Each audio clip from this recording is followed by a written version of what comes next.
जय माता दी। चैत्र मास कथा श्रृंखला में आप सबका स्वागत है। इस समय पवित्र चैत्र मास चल रहा है और इस मास में भगवान श्री रामचंद्र जी का आविर्भाव दिवस यानी रामनवमी का विशेष पर्व भी आता है और उसी उपलक्ष्य में इस समय हम चैत्र मास कथा श्रृंखला में महर्षि वाल्मीकि द्वारा रचित रामायण कथा सुन रहे हैं। तो चलिए हमारी आज की इस कथा यात्रा को आगे बढ़ाते हैं और सुनते हैं आज की चैत्र मास कथा। आइए आज की कथा आरंभ करते हैं। नारद मुनि ने कहा, दंडकारण्य में निवास करते हुए श्री रामचंद्र जी ने अपनी इच्छा अनुसार रूप बदलने वाली जनस्थान निवासिनी सुरूपनखा नाम की राक्षसी को कुरूप कर दिया। तब सुरूपनखा के कहने से चढ़ाई करने वाले सभी राक्षसों को और खरदूषण त्रिशरा और उनके पुष्ट पोषक असुरों को राम ने युद्ध में मार डाला। उस वन में निवास करते हुए उन्होंने जनस्थान वासी 14,000 राक्षसों का वध किया।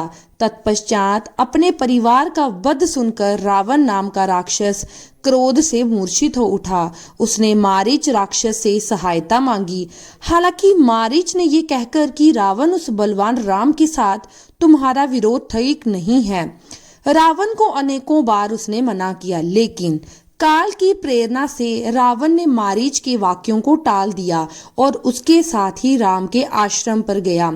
मायावी मारीच के द्वारा उसने दोनों राजकुमारों को आश्रम से दूर हटा दिया और स्वयं रामचंद्र जी की पत्नी देवी सीता का अपहरण कर लिया। जाते समय मार्ग में विघ्न डालने के कारण उसने जटायु नामक गू का वध कर दिया और तत्पश्चात जटायु को आहत देखकर और उसी के मुख से सीता का हरण सुनकर रामचंद्र जी शोक से पीड़ित होकर विलाप करने लगे। उस समय उनकी सभी इंद्रियां व्याकुल हो गई थी। फिर उसी शोक में पड़े हुए उन्होंने जटायु गुद्र का अग्नि संस्कार किया और वन में सीता को ढूंढते हुए कबंध नामक राक्षस को देखा, जो शरीर से विकृत और भयंकर दिखने वाला था। महाबाहु राम ने उसे मारकर उसका भी दाह किया और वह स्वर्ग में चला गया। जाते समय उसने राम से धर्मचारिणी शबरी का पता बताया और कहा, हे रघुनंदन, अब धर्मपरायण सन्यासिनी शबरी के आश्रम पर जाइए। महान तेजस्वी दशरथ कुमार राम शबरी के वहां पर गए। उसने उनका भली भांति पूजन किया। फिर वे पपासर के तट पर हनुमान नामक वानर से मिले। उन्हीं के कहने से सुग्रीव से मेल किया। तत्पश्चात महाबलवान राम ने आदि से लेकर जो कुछ और विशेष सीता का वृतांत सुग्रीव से कह सुनाया। वानर सुग्रीव ने राम की सारी बातें सुनकर उनके साथ प्रेम पूर्वक अग्नि को साक्षी बनाकर मित्रता की। तत्पश्चात वानर राज सुग्रीव ने स्नेहवश वाली के साथ वर होने की सारी बातें राम से दुखी होकर बताई।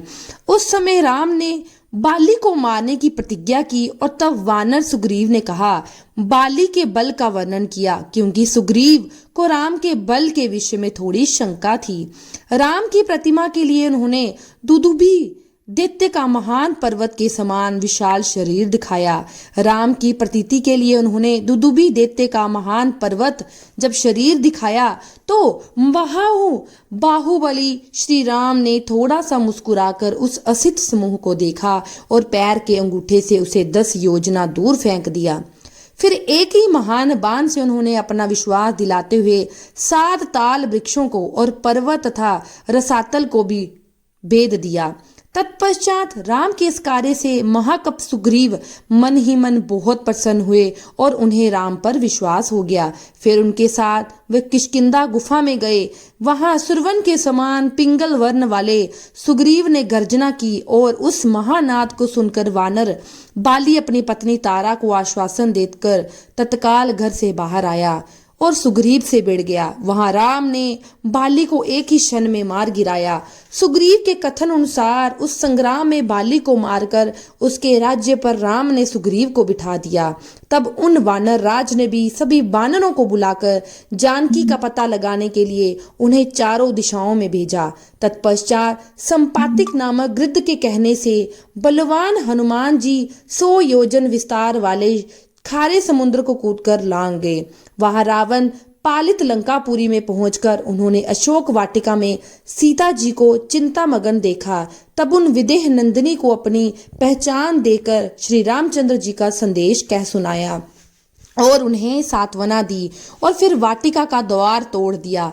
फिर 5 सेनापतियों और 7 मंत्री कुमारों की हत्या करके वीर अक्षय कुमार का भी वध कर दिया और फिर वे जानबूझकर पकड़े गए।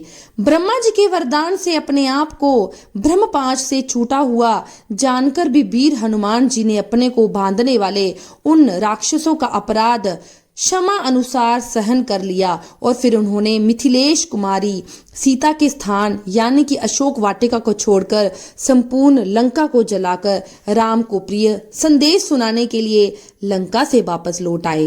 अपरिमित बुद्धिशाली हनुमान जी ने वहां पर जाकर महात्मा राम की प्रदक्षिणा की और फिर उनसे कहा, मैंने सीता जी का दर्शन कर लिया है।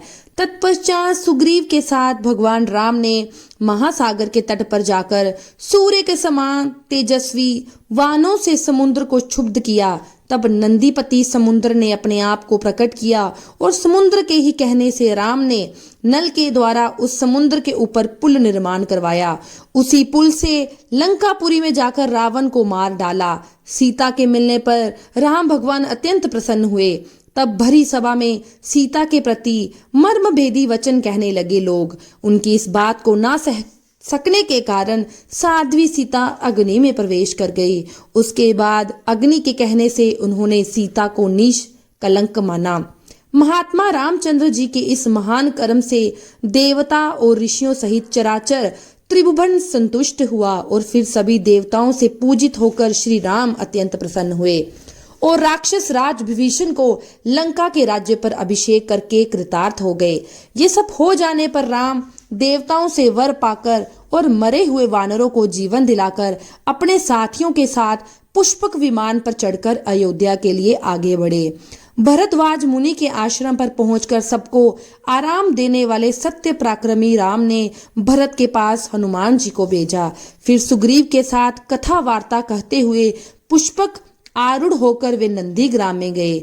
निष्पाप रामचंद्र जी ने नंदीग्राम में अपनी जटा काटकर भाइयों के साथ सीता को पाने के बाद पुनः अपना राज्य प्राप्त किया। अब राम के राज्य में लोग प्रसन्न, सुखी, संतुष्ट, पुष्ट, धार्मिक और रोग व्याधि से मुक्त रहेंगे। उन्हें दुर्भिक्ष का भय नहीं होगा। कोई कहीं भी अपने पुत्र की मृत्यु नहीं देखेगा। स्त्रियां विधवा नहीं होंगी, सदैव प्रतिव्रता होंगी। आग लगने का किंचित भी भय नहीं होगा। कोई प्राणी जल में नहीं डूबेगा। बात और ज्वर का भय थोड़ा भी नहीं होगा। क्षुधा और चोरी का डर भी नहीं रहेगा। सभी नगर और राष्ट्र धन धान्य से संपन्न होंगे। सतयुग की भांति सभी लोग सदैव प्रसन्न रहेंगे। महायशस्वी राम बहुत से सुरवर्णों की दक्षिणा वाले 100 अश्वमेध यज्ञ करेंगे। उनमें विधि पूर्वक विद्वानों को 10,000 करोड़, 1 खरब गाय और ब्राह्मणों को अपरिमित धन देंगे और 100 गुने राजवंशों की स्थापना करेंगे। संसार में चारों वर्णों को वे अपने अपने धर्म में नियुक्त रखेंगे। फिर 11,000 वर्षों तक राज्य करने के बाद श्री रामचंद्र जी अपने परम धाम में पधारेंगे। बोलिए राम भगवान की जय। वेदों के समान पवित्र, पाप नाशक और पुण्यमय इस रामचरित्र को जो भी पढ़ेगा या सुनेगा वह सभी पापों से मुक्त हो जाएगा। आयु बढ़ाने वाले इस रामायण कथा को पढ़ने वाले मनुष्य, सुनने वाले मनुष्य मृत्यु के बाद पुत्र, पौत्र और अन्य परिजन वर्ग के साथ ही स्वर्ग लोक में प्रतिष्ठित होगा। अगर कोई ब्राह्मण इसे पढ़ता है तो विद्वान बन जाता है। क्षत्रिय पढ़ता है तो पृथ्वी का राज्य प्राप्त करेगा। वैश्य को व्यापार में लाभ होगा और शूद्र को भी प्रतिष्ठा प्राप्त होगी। इस प्रकार श्रीमद् वाल्मीकि निर्मित आर्ष रामायण आदि काव्य के बालखंड में यह पहला सर्ग पूर्ण हुआ और इसी के साथ हमारी आज की इस चैत्र मास कथा को मैं यहीं पर विराम दूंगी। अगले सर्ग के साथ मैं कल आपको अपने इसी चैनल प्रतिभा भक्ति वर्ल्ड में मिलूंगी।